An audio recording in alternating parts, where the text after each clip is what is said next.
बैसाख के महीने की किसी भी सोमवार के दिन, किसी भी सोमवार के दिन, बैसाख महीने, मेरी जीजियों दो चीजें बड़ा स्मरण में रखिएगा। एक, बैसाख महीने में मट्टी के पात्र का जल, अभी अभी क्या चल रहा है, फागुन। अभी क्या चल रहा है, फागुन। जब बैसाख का महीना आए ना,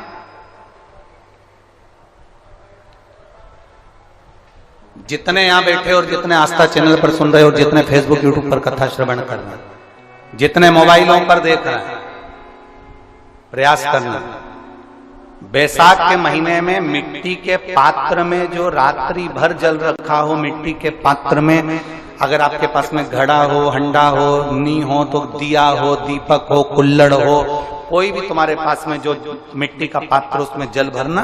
वो जल बैसाख के महीने की किसी भी सोमवार के दिन, किसी भी सोमवार के दिन, बैसाख महीने या किसी प्रदोष के दिन, या बैसाख महीने के शिवरात्रि के दिन, वो मिट्टी के पात्र का जल अपने घर के प्रत्येक व्यक्ति का स्पर्श कराकर उस मिट्टी के पात्र के जल को तांबे के पात्र में डाल लीजिए और घर के प्रत्येक व्यक्ति का स्पर्श करा लीजिए और शंकर भगवान पर कुंदकेश्वर महादेव के नाम से समर्पित करिए।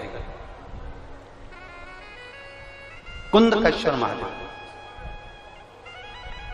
कभी जीवन में पीछे पलट कर देखने की जरूरत नहीं पड़ेगी, आप उन्नति की सीढ़ी की ओर बढ़ते चले जाओगे।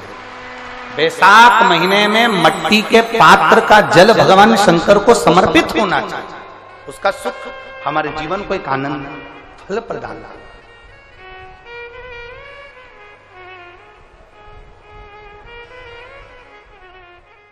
बैसाख के महीने में तो आपको अगर शरीर में कहीं पथरी भी आ गई है ना, कहीं नेत्रों में अगर ज्योति कमजोर पड़ रही है, जाले पड़ने लगे, चश्मा बढ़ने लगा, रात को आंखों में जलन होने लगी, रात को नींद नहीं आ रही है, तो बैसाख के महीने में जो दुर्वा होती है, इस दुर्वा को तोड़ लाओ। जहां पर अशुक सुंदरी का स्थान होता है, जहां पर अशुक सुंदरी का जो स्थान होता है, उस अशोक सुंदरी के स्थान पर उस दुर्वा को रख दो और कुंदकेश्वर महादेव का नाम है। कौन से महादेव का नाम लेना है? कुंदकेश्वर। उस दुर्वा को उठा कर लिया। बैसाख के महीने में कोई भी तिथि, कोई भी दिन, कोई भी वार आप बैसाख के महीने में कर सकते हो। उस दुर्वा को लेकर आओ, लगभग 20-25 दुर्वा लेना, उसको लेकर आइए। सुबह सुबह कुंदकेश्वर महादेव का नाम लेकर उसको खाना प्रारंभ कर दीजिए। एक दुर्वा रोज खाओ। जो पथरी है या नेत्रों में तकलीफ है या कोई ना कोई रात्रि को नींद नहीं आना, बेचैनी हो जाना, घबराहट होना, धीरे धीरे धीरे धीरे 20 दिन की वो दुर्वा है, 20 दुर्वा एक एक दिन खाना चालू करो। 4 या 5 दिन लगेंगे, अपने आप आपको कोई गोली खाने की जरूरत नहीं पड़ेगी, नींद अपने आप आना प्रारंभ हो जाएगी और बेचैनी। अशोक सुंदरी वाली जगह पर दुर्वा समर्पित कर कर कुंदकेश्वर महादेव का नाम लेकर, कौन से महादेव? कुंदकेश्वर महादेव का नाम। शिव सुख क्या है? तो क्या कहा महाराज जी? भगवान शिव कहते हैं, हरि पार्वती 1000 अश्वमेध यज्ञ में अग्नि कुंड के अंदर पूर्ण आहुति पर जो गोला समर्पित किया जाता है और एक बेल, एक पीला बैसाख महीने में जो मुझे समर्पित कर देता है, उसको 1000 अश्वमेध यज्ञ का पुण्य फल प्राप्त हो जाता है। मात्र एक बेल।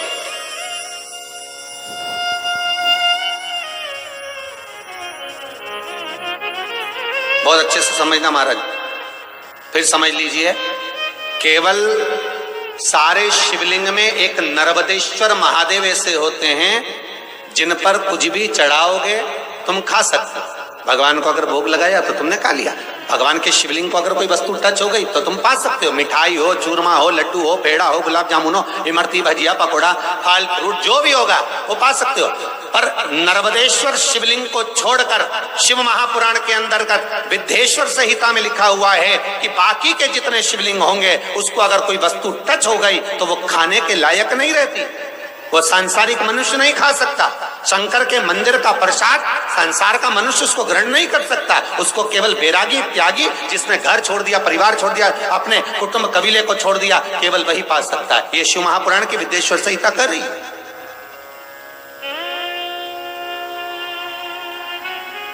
पर शंकर कह रहे, मां उमा से, मां पार्वती से, मेरा महेश कह रहा है, मेरा बाबा भोलेनाथ, मेरा बाबा विश्वनाथ, मेरा त्रिकालदर्शी कैलाशी अविनाशी कह रहा है कि हे पार्वती,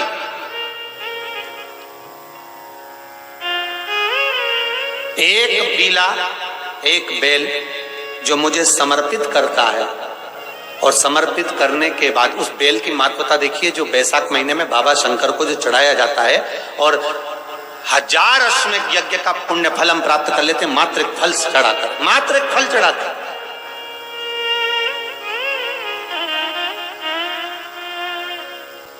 जैसे इससे पहले जो एकादशी कही, जिसको त्रिविधि एकादशी भी कहते हैं,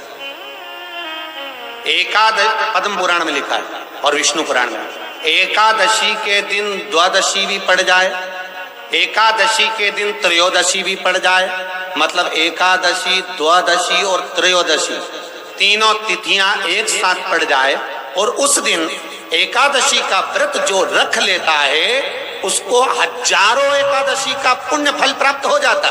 फिर वो जिंदगी में एकादशी करे चाहे ना करे।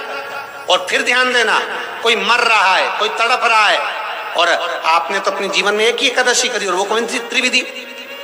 और मान लो कोई मर रहा है तो आप उसमें से अपनी एकादशी में से आप 5 एकादशी दे सकते, भले आपने एक करी हो, क्योंकि आपने 1000 कर लिए एक साथ, उसका पुण्य आप किसी को प्रदान कर सकते, आप किसी को दे सकते।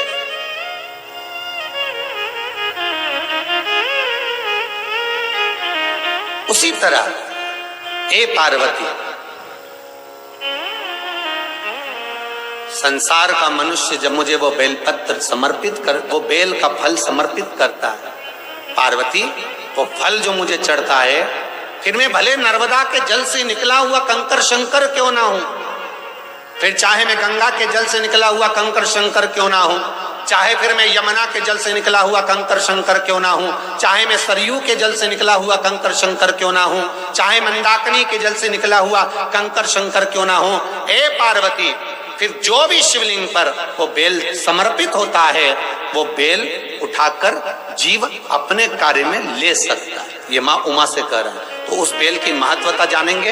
अब अपन उस बेल को जानने के लिए वापिस स्कंद पुराण में चले तो स्कंद पुराण में लिखा हुआ है कि जो बेल बैसाख के महीने में शंकर को चढ़ाया जाता है वो बेल का फल उठाकर रख लिया जाता है। बैसाख के महीने में उस चढ़े हुए, बाकी के आपको बेल का फल खाना हो तो बात दूसरी, पर चढ़ा हुआ जो बेल का फल है वो पूरा बैसाख नहीं खाना। बैसाख के बाद में अगला जो महीना आए उस महीने के अंदर उस फल के अंदर का गुर्दा निकालकर उसको सुखा लीजिए और सुखाकर जिस व्यक्ति को पत्थरी की बीमारी हो और जिस व्यक्ति को पेट में बहुत भोजन पचता ही नहीं है, पूरा शरीर पाचन क्रिया बेकार हो गई, उस व्यक्ति को केवल 7 दिन तक शंकर पर चढ़ा हुआ वो बेलपत्र प्रदान कर दीजिए। पत्थरी भी बाहर और पाचन क्रिया भी ठीक, जिंदगी भर तकलीफ नहीं। उस बैसाख में उस फल की इतनी महत्वता बाबा भोलेनाथ स्कंद पुराण, लिंग पुराण, नर्मदा पुराण, पद्म पुराण के अंतर्गत, शिव महापुराण के अंतर्गत वर्णन कर उसकी महत्वता। वो बेल का फल साधारण नहीं हो सकता।